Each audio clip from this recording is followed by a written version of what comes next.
So it's in the top list. If not the best one, this is pretty close in the sense, in the transformation that I went through with this one. Let's look first at the sacred scripture for the day from the last three paragraphs of Thomas Merton's book, New Seeds of Contemplation. Don't read the book, just read these last three paragraphs. What is serious to men is often very trivial in the sight of God. What in God might appear to us as play is perhaps what he himself takes more seriously. At any rate, the Lord plays and diverts herself in the garden of her creation. And if we could let go of our own obsession with what we think is the meaning of it all, we might be able to hear her call and follow her in her mysterious cosmic dance. We do not have to go very far to catch echoes of that game and of that dancing. When we're alone on a starlit night, when by chance we see the migrating birds descending on a grove of junipers to rest and eat, when we see children, in a moment they're really children, when we know love in our own hearts, or when, like the Japanese poet Bashko, we hear an old frog land in a quiet pond with a solitary splash. At such times, the awakening, the turning inside out of all values, the newness, the emptiness, and the purity of vision that make themselves evidence provide a glimpse of the cosmic dance. For the world and time are the dance of the Lord in emptiness.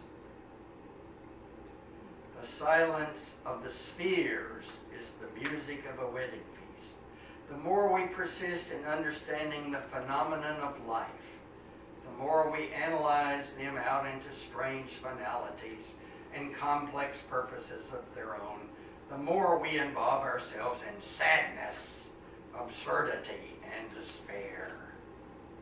But it does not matter much, because no despair of ours can alter the reality of things or stain the joy of the cosmic dance, which is always there. Indeed, we are in the midst of it.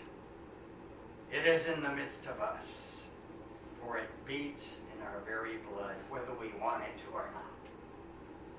Yet the fact remains that we are invited to forget ourselves on purpose, cast our awful solemnity to the winds, and join in the general dance.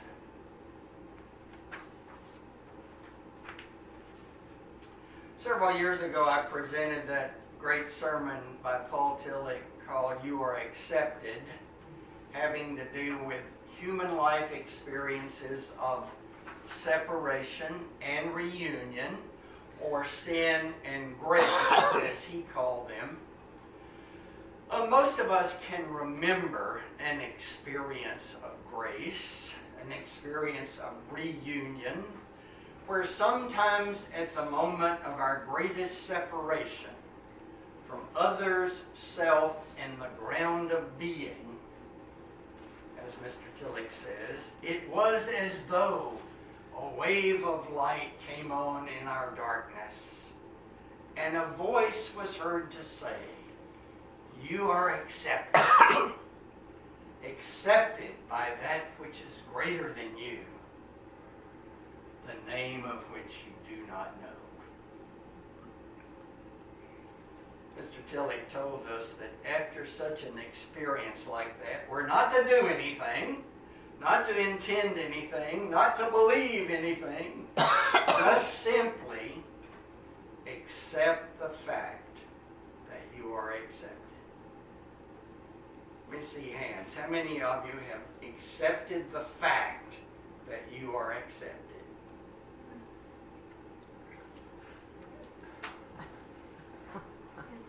There are moments Yeah, right. when you know. When I used to teach that paper by Tilly in the institute that Sandra and I were with, we'd go around the room and ask, according to Mr. Tillich, are you accepted? Are you accepted? We'd have everybody answer that question. Then we said, around the room one more time, have you accepted the fact that you are accepted? A lot less hands that time. Tillich says we're not to do anything or intend anything or believe anything. Later, we may do much. Well, it's later. Right? And I want to talk to you today about what we are to be and to do after having awakened to that experience of grace. Suppose we decided to try to live out of the experience of grace, the experience of having accepted the fact that we're accepted all the time. Whoa. What is the path of those who know grace and now want to live it every moment? This passage from Thomas Merton, I think, is the best summary of what we are to be and to do. If you didn't do anything else, if you just got up every morning and read this, it would be a discipline worth having. I want to use two phrases that capture it for me. One is the inherent holiness of the present moment, and the divinity of what just is. By these phrases, I mean the intuitive inner knowledge that the person who has experienced grace knows that the present moment, just the way it is in its deepest actuality a manifestation of the divine. Our access to the divinity of the present moment is found in these moments of spontaneous contemplative experience that Merton is talking about. Notice Merton is bearing witness to the already holy nature of life as it is. And he's reminding us that our sorrow is our estrangement from the divinity of what just is. We don't see what is always before our eyes. He is inviting us to a path of transformation, a path of the metamorphosis of consciousness, to recognize and accept God's ever-present invitation to join in the general dance. I love that image of the cosmic dance. Reminds me of those old movies featuring Fred Astaire and Ginger Rogers. Fred and Ginger developed a wonderful shared rhythm, two entities so responsive to each other that there was no longer a sense that one was leading and one was following. As one stepped forward, the other stepped back. They moved as one. This is the daily dynamic that Merton reminds us is built into life itself. It's the moment-by-moment invitation for the ordinariness of your life to dance with the divine. Sometimes God takes the lead and we respond, hopefully out of trust and gratitude. Sometimes we take the lead out of our own willfulness and God responds. We know about that. Learning to dance the cosmic dance is why we're here on earth, living the life that we're living. Our task is to explore how it is possible to live in the midst of this world in a manner that embodies this dance. When you hear something like this from Merton, something in you knows that it's true. Something in you has tasted what these words are about. The pregnant pause between two lines of a poem. The look in a friend's eye. Without warning, in our daily life, we find ourselves falling into the abyss of a star-strewn sky. We find ourselves, our heart is impaled by a child's laughter. The unexpected appearance of the face of our beloved. Instead of being lost in thoughts and the problems in front of us, creating the whole drama of ourselves, there are moments when we sense the space around our experience and we let go. We relax into the general dance. A boy in school suddenly notices a sunbeam illuminating the dust in the air, and he's no longer a fifth grader struggling with math. You're walking down the street and suddenly you think of a distant friend and for a moment forget your errands, feeling the sense of the divine in your own small life passing through it. What's so extraordinary about such moments is that it's nothing beyond the ordinary. It's just a starlit sky, a child at play, a memory of a friend, dust in the air. It's just life in the immediacy of the present moment before thought begins. Here is granted for us the awareness that we are the cosmic dance of God, that the present moment, just as it is always, in deepest actuality, the fullness of union with God. God in her eternal stillness is hidden from every mortal eye. God in his eternal dancing is manifested everywhere. It is the dance of the Lord in emptiness. With the notion of the dance in mind, I invite you to imagine that someone is following you around with a video camera, taping you 24 hours a day. Imagine, too, that the tape is then edited into music.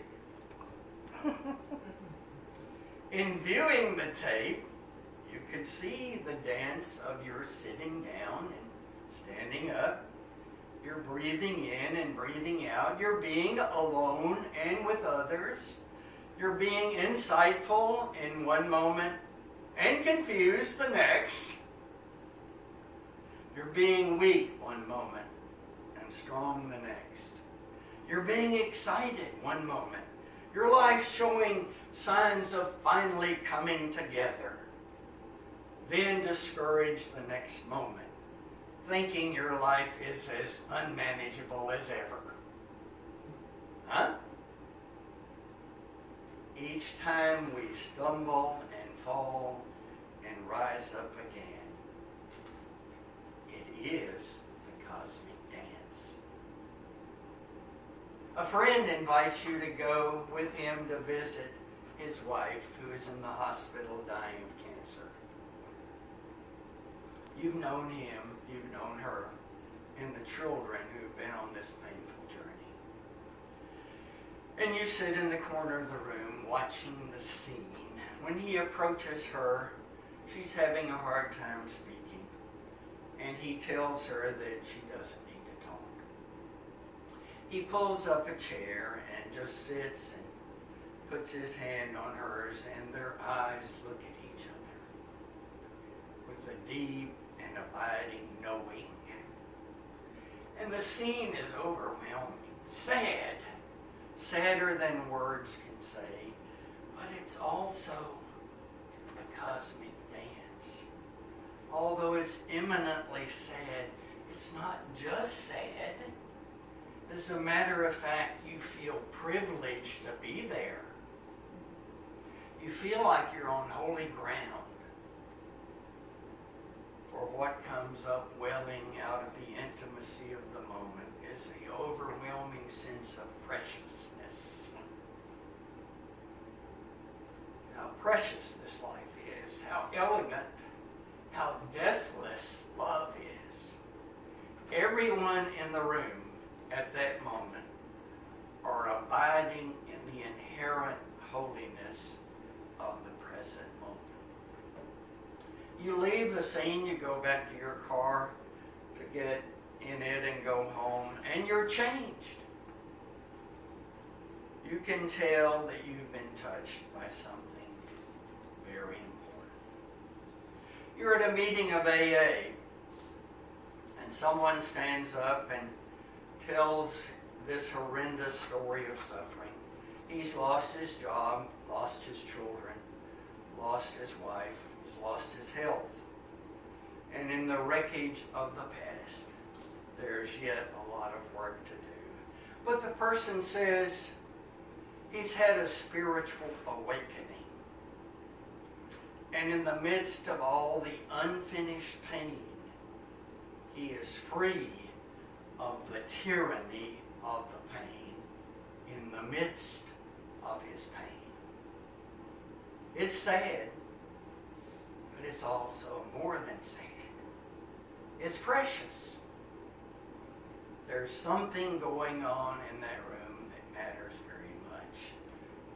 This too is holy ground. This is you and all those in the group, abiding in the inherent holiness of the present moment.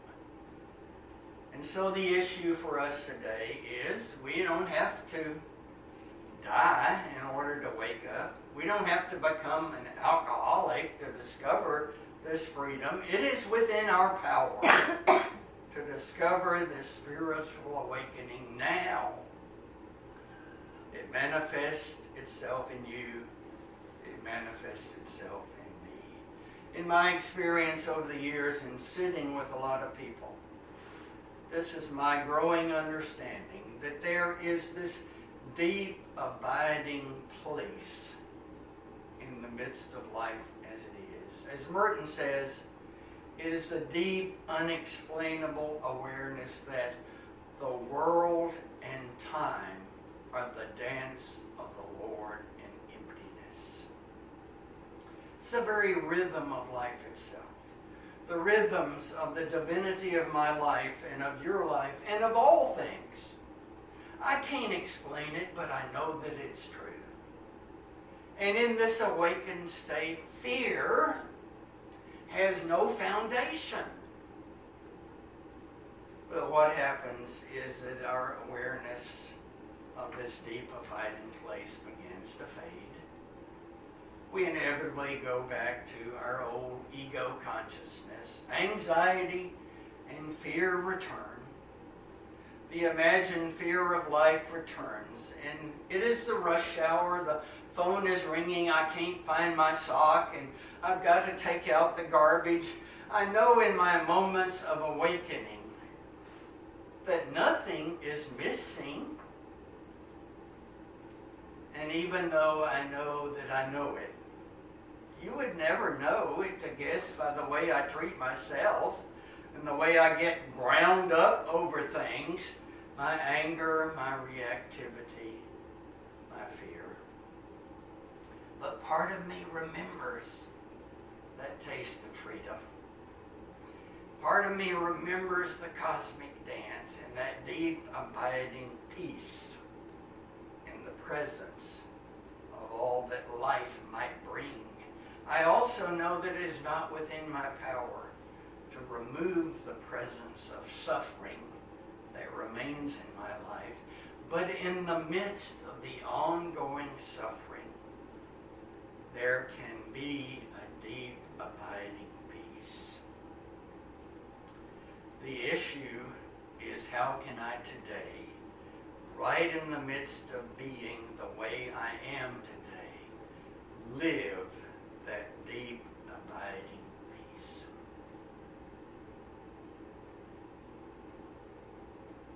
The sun came up this morning, or the earth rotated, you know how that goes. There's a grace, huh? Where would the day be without it? Did we pause?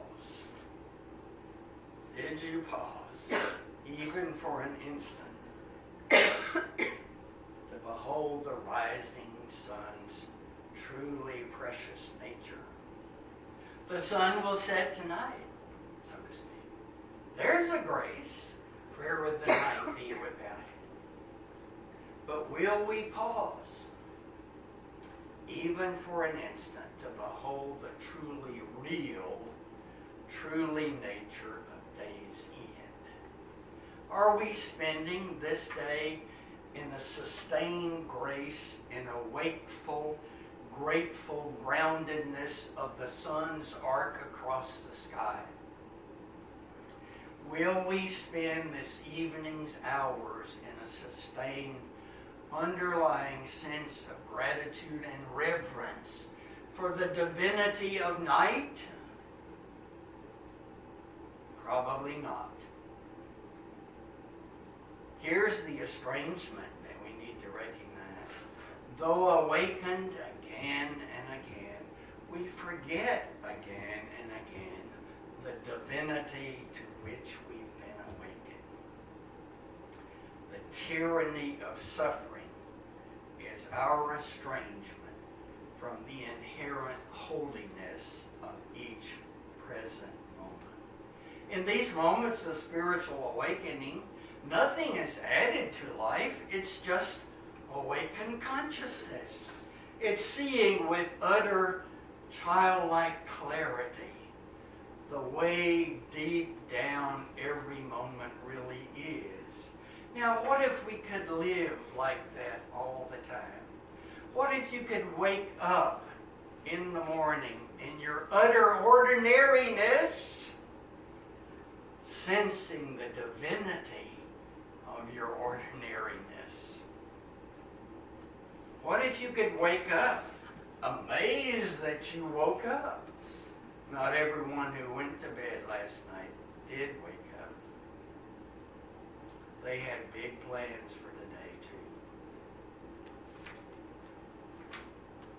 Our heartbeat belongs more to God than to us. Being at the bed of a dying loved one, this becomes tangibly clear. It does not lie within our power to give ourselves our next breath, lest we be presumptuous. What if you could breathe in the sheer gratitude of each breath and each heartbeat, and wake up each morning in the consciousness, in that consciousness, as you touch your feet to the floor? Wouldn't that be wonderful? It's not that you wouldn't suffer anymore, but the suffering would not have tyranny over your heart. Did you get that? You'd be free from the tyranny of suffering, for you'd be grounded in the visceral, childlike awareness of the God-given nature of ordinary things. Washing a teacup at the sink, emptying the dishwasher, looking out the window, opening a door, just present and alive and grateful, and living that gratitude. Byron Katie says it this way: everything is seen to be perfect just the way it is. Whoa. Earth turned out to be the heaven I was longing for, she says. There's such an abundance here, now, always. There's a table. There's a floor. There's a rug on the floor. There's a window. There's a sky. A sky!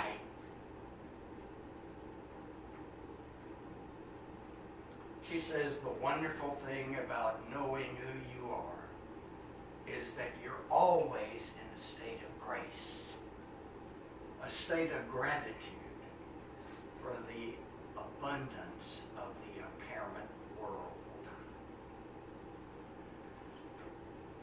No infinite union with finite things will consummate this longing of your heart.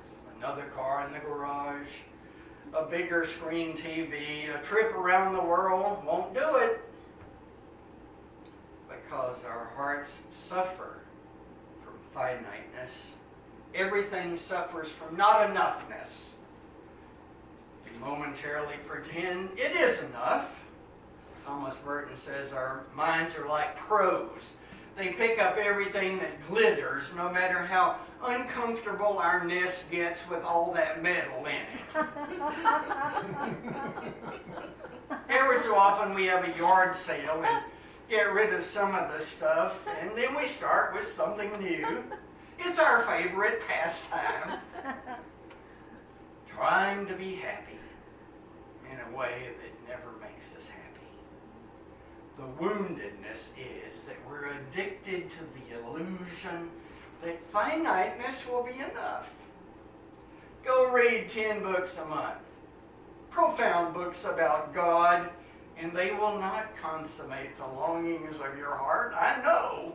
I tried it. Because they're just ideas, and no idea of God is God.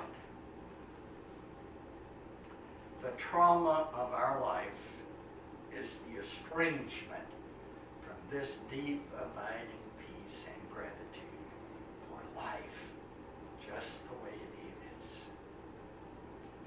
What is it that will help me learn how to live the blessedness of daily awareness of life just as it is?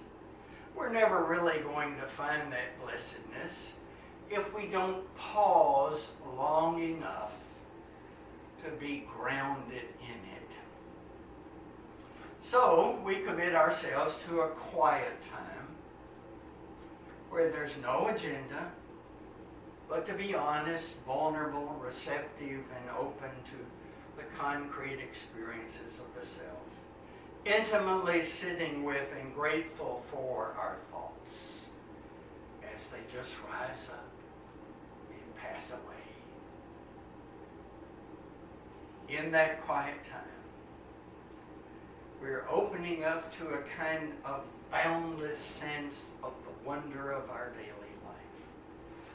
So that anytime we feel hemmed in, anytime when we feel the moment has power over us, we can breathe into it and know that it's not true.